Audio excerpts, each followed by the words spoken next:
नमस्कार। Times of Swaraj के खास कार्यक्रम सीधी बात में आप सबों का स्वागत है। मैं हूं संतोष सिंह और आज हम सीधी बात में ब्यूरोक्रेसी में एक जो राजनीति में आने की जो प्रवृत्ति बढ़ी है, या यूं फिर कहें कि राजनीति को लेकर ब्यूरोक्रेट में जो एक नई तरीके की दिलचस्पी देखने को मिली है, उस दौर में भी कई ऐसे अधिकारी हैं जिनको ऑफर भी मिला कि आप राजनीति में आइए, और उस दौर में उनकी लोकप्रियता भी इस तरीके की रही कि वो राजनीति में आते तो फिर बहुत सारी चीज़ें ऐसी थी जो लोग स्वीकार भी कर लेते, फिर भी वो लोग राजनीति में नहीं आए। अभी चर्चा हम इसलिए कर रहे हैं कि नीतीश कुमार के कई खास आईएएस अधिकारियों के चुनाव में कदम रखने की चर्चा है। मनीष वर्मा तो आ ही गए हैं, दिनेश राय उस तैयारी में हैं, कई और अधिकारी हैं जो राजनीति में आना चाहते हैं। हमारे साथ अभियानंद जी है। सर नमस्कार। नमस्कार संतोष जी। आपको उस दौर में जब आप बिहार के डीजीपी थे, उस दौर में आपको राजनीति में आने का एक बड़ा ऑफर दिया गया था, लेकिन आप उस ऑफर को स्वीकार नहीं किए। क्या वजह रहा? कितना बढ़िया आराम से ज़िंदगी जीने का एक जरिया था राजनीति में आना, और एक बार आ जाते तो फिर बाहर निकलने की जरूरत। देखिए सुनील कुमार अभी शिक्षा मंत्री हैं, पता नहीं आपको सरकार कौन सा मंत्रालय देता।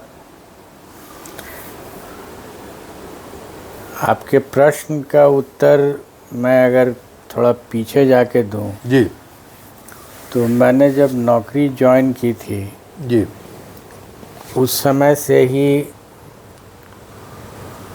लगाव तो छोड़िए, दुराव था मेरा राजनीति से। जी, जब भी कोई राजनीतिज्ञ से बात होती थी, मैं शिष्टाचार वश उनसे ढंग से बात कर लेता था, लेकिन मन में कभी ये भावना ही नहीं आई कि इनके साथ थोड़ा नज़दीकी बढ़ाई जाए। मैंने नहीं किया उसको। ये शुरुआती दौर की बात थी। जब नौकरी के अंत में आया और 2005 के बाद से नज़दीक आया, उस समय और अभी भी वही हैं माननीय मुख्यमंत्री जी, तो 2005 से लेकर के 2014 तक, जब तक मैं नौकरी में था, बहुत क्लोजली काम करने का मौका मिला। लेकिन आपको मैं बताऊं कि जब भी वार्ता होती थी तो राजनीति पर एक शब्द भी बात नहीं होती थी। जो भी बात हुई वो या तो कानूनी बात हुई या प्रशासनिक बात हुई। ये मेरे साथ हुआ। जब नौकरी समाप्ति पर आई तो एक बार मुलाकात हुई, और अकेले में मुलाकात हुई, तो उन्होंने ऑफ़र किया कि अब तो आपकी नौकरी समाप्त हो रही है, तो आप क्यों नहीं मेरी पार्टी में ज्वाइन कर लेते हैं और राजनीति में आइए। मेरा प्रॉम्प्ट आंसर था कि मुझे भीख मांगने का शौक़ नहीं है। और ये प्रॉम्प्ट था, मतलब इसमें ज़रा भी विलम्ब नहीं हुआ देने में आंसर। तो उन्होंने पूछा भी कि हम लोग क्या भीख मांगते हैं। हमने कहा कि इलेक्शन के दौरान, चुनाव के दौरान हाथ जोड़ करके जो वोट की भीख मांगते हैं, और कोई चीज़ नहीं तो वोट तो मांगते ही हैं आप, हमें वोट दीजिएगा इस बार। तो ये जो हाथ जोड़ना हुआ, ये याचना है या अभिवादन है? ये प्रश्न मैंने किया उनसे। मैं इसे याचना मानता हूँ। मेरे पास देने के लिए बहुत छोटी सी चीज़ है जो मेरा अपना है, वो है फिज़िक्स और मैथमेटिक्स का ज्ञान। और ये मैं दे सकता हूँ, गरीब बच्चों को दे सकता हूँ, फ्री दे सकता हूँ, और मैं दे रहा हूँ। नौकरी के दौरान भी दे रहा था, अभी भी दूँगा। तो मैं वो प्रेफर करूँ या वार पलटवार बयान, काउंटर बयान पूरी राजनीति तो घूम के यही है, और जब इलेक्शन आ जाता है तो हाथ जोड़ करके प्रार्थना करते हैं कि हमको दे दीजिएगा वोट। और जो संतोष जी थॉट प्रोसेस में मेरे आया था कि वोट हमने मांगा एक याचना की तरह, वोट जब मिल गया तो वो शक्ति बन जाती है। ये मेरे समझ ही में नहीं आता है कि जो चीज़ आपको याचना में मिलती है वो शक्ति कैसे बन जाएगी। अगर उसको क्रूड शब्द में कहें तो ये भीख है, और भीख के स्वरूप दिया भी जाता है, तो भीख में शक्ति नहीं मिलती है। इस पर थोड़ी चर्चा भी हुई उनके साथ, क्योंकि उन्होंने अपना आर्गुमेंट दिया कि ऐसा नहीं है, जब हम लोग 5 साल काम करते हैं तो 5 साल काम करके जब उपलब्धि हमारी होती है तो हम जनता के बीच जाते हैं और तब कहते हैं कि हमको आपने मौका दिया था, हमने किया, तो अब मुझे मेहनताना दीजिए। यही तर्क होता था, अभी भी ये तर्क चलता है। But I disagreed with it. I said अगर मान लीजिए ये सही भी है तो क्यों आप इसको शक्ति मानते हैं? वोट मिला अगर मेहनताना के रूप में मिला है तो ये आपकी शक्ति नहीं हो सकती है, ये जीविकोपार्जन हो सकता है। वेयर इज़ द शक्ति बिहाइंड इट? तो पूछा भी गया हमसे कि तो फिर शक्ति कहाँ से आएगी? हमने कहा शक्ति जब भी आती है तो तपस्या से आती है। ये भी पूछा गया हमसे कि तपस्या का तात्पर्य क्या होता है? तो मैंने उनको कहा कि तपस्या का तात्पर्य है जो चीज़ आपको बिना कुछ लिए हुए दिया है आपने, वो तपस्या है। आप जो पदाधिकारी काम कर रहे हैं या जो नेताजी सरकार में रह के काम कर रहे हैं, वो सब पैसा लेकर के काम कर रहे हैं। मैं घूस की बात नहीं कर रहा हूँ, मैं बात कर रहा हूँ तनख्वाह की। आपने तनख्वाह लिया और काम कर दिया, तो इसमें कोई बड़ा डील तो है नहीं। जैसे आप होटल में गए, खाना खाए, उसने आपको खाना खिलाया, आप खुश हुए, आपने पैसा पे कर दिया। Where is the big deal? ये कोई बड़ी चीज़ नहीं है। हमें मुख्यमंत्री बनाया गया या कोई और पद दिया गया, ये सरकारी पद भी हो सकता है। जैसे मैं डीजीपी था, तो where was the big deal? हमको सरकार ने तनख्वाह दिया और बहुत प्रिविलेजेस दिया। साधारण प्रिविलेज बड़े पदों पर नहीं रहता है। तो ये सब प्रिविलेज ले करके आपने कुछ काम कर दिया तो उसका आप डंका तो नहीं बजाइएगा। हमने ये कर दिया, आपने अपने पॉकेट से नहीं किया है। मेरा इतना ही फीलिंग होता है कि अभी जैसे मैं पढ़ा रहा हूँ, मैंने किसी का नहीं लिया है, कुछ भी नहीं। कोई विद्यार्थी या उसका परिवार नहीं कह सकता है कि सर को हमने एक पैसा दिया, लेकिन हमने उसको पढ़ाया और उसके कारण वो आईआईटी पहुंचा, एक गरीब परिवार से निकल कर के पैसा कमाने लगा, उसकी आर्थिक स्थिति बदल गई। हमको खुशी होती है। खुशी इस बात की नहीं कि वो आईआईटी पहुंच गया, खुशी इस बात की कि जो किया मैंने वो बिना कुछ लिए हुए किया। तो यही सब कारण थे जिससे कि मैंने बहुत सोचा था इस पर। मुझे लगा कि नहीं, ये धंधा तो नहीं करना है। राजनीति को धंधा मानते हैं ना? धंधा तो है ही है, नौकरी भी धंधा है। धंधा मतलब हुआ एक हाथ से दीजिए, एक हाथ से लीजिए। तो हमने जो भी किया as a police officer, IPS officer, उसमें हमने सरकार से सैलरी ली, उसका प्रिविलेजेस लिया, पर्क्स लिया। तो धंधा तो हुआ ही, एक हाथ से दीजिए, एक हाथ से लीजिए। लेकिन जो मैं पढ़ा रहा हूँ और उससे जो बच्चे निकल रहे हैं, आपने एक बच्चे की स्टोरी कवर की थी, अम्बरीश राय, आप देखे होइएगा उसका घर का क्या हालत था।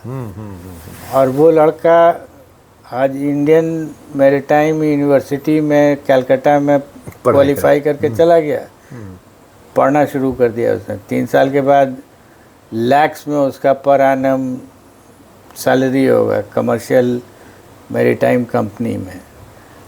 तो उसकी ज़िंदगी और उसके परिवार की ज़िंदगी तो बनी।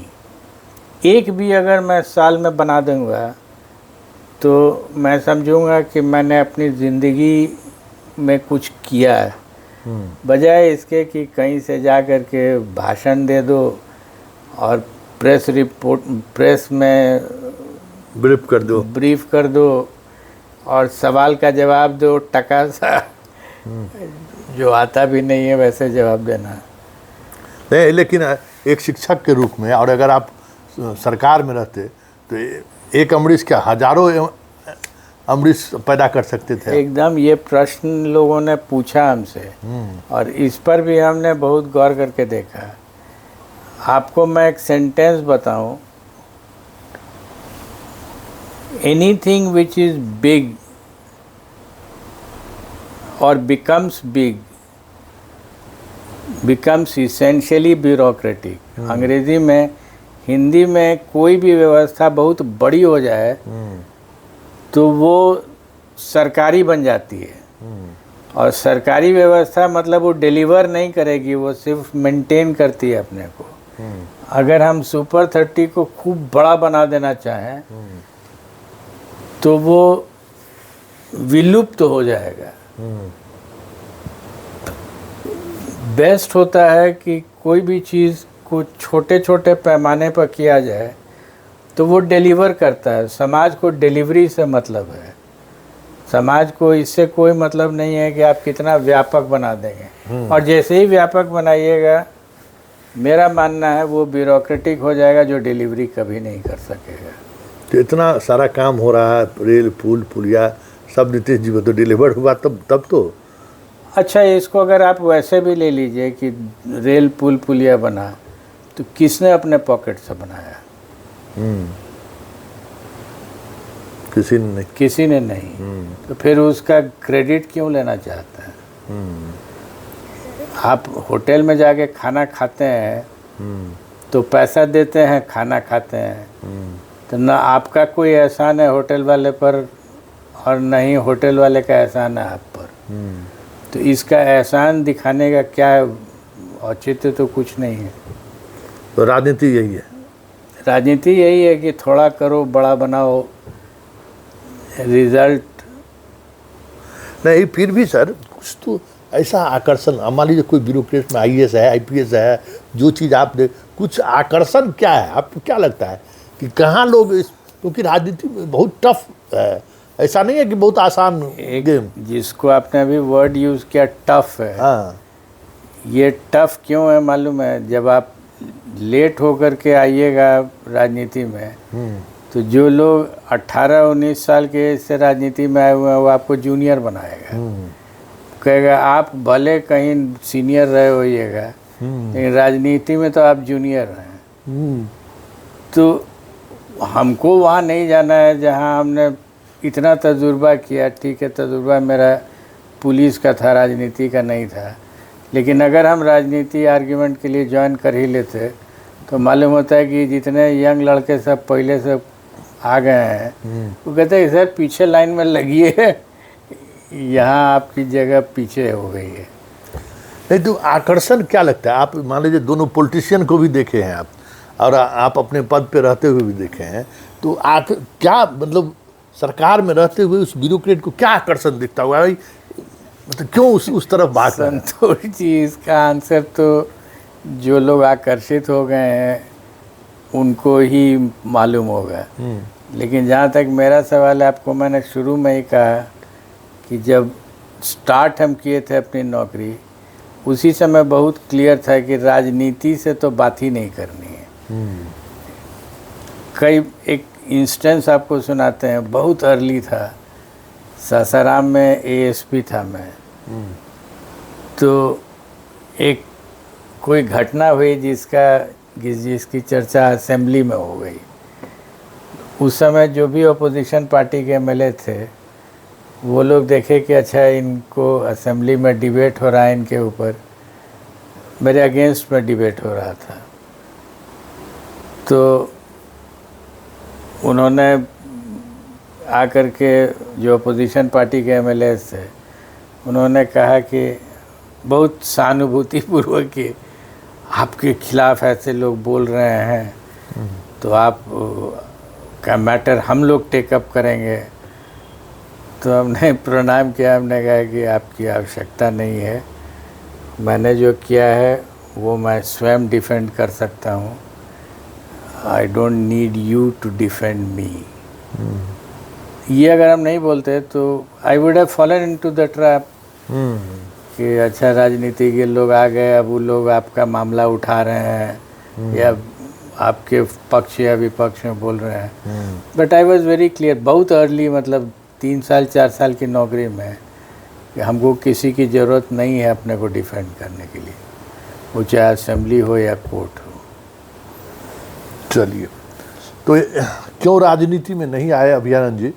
बहुत सारी चीज़ों को उन्होंने स्पष्टता के साथ कहा है, लेकिन नीतीश कुमार के 2005 से लेकर 2020 वर्षों के शासनकाल में शायद यहाँ तो नीतीश कुमार ने रिटायरमेंट बेनिफिट स्कीम ही चला रखा है, मतलब जो भी रिटायर हुए उसके बाद आगे कहाँ जाएंगे 5 साल के लिए ये तय होता था। लेकिन अभयानंद जी उस और भी नहीं मुखातिब हुए, चुनाव लड़ने की बात कह के उस दौर में भी शामिल नहीं हुए। तो ये क्यों शामिल नहीं हुए, इस बातों को उन्होंने वाकई में अपने संदर्भ को जताते हुए उसने अपनी बातों को रखा है। लेकिन एक सवाल चलते चलते है, वो सवाल तमाम ब्यूरोक्रेटिक मिशनरी से भी मेरा है कि आखिर हमें तो लगता है कि एक थानेदार भी जो डिलीवर कर सकता है ना, वो एक मंत्री डिलीवर नहीं कर सकता है। एक थानेदार अगर सही तरीके से थानेदारी कर दे, एक शिक्षक ईमानदारी से पूरे जीवन में पढ़ा दे, तो जो चीज़ वो सोसाइटी को, जो चीज़ें सिस्टम को दे सकता है, हमें नहीं लगता है कि एक मंत्री और इस तरीके की चीज़ों को डिलीवर कर सकता है, सांसद विधायक कर सकता है।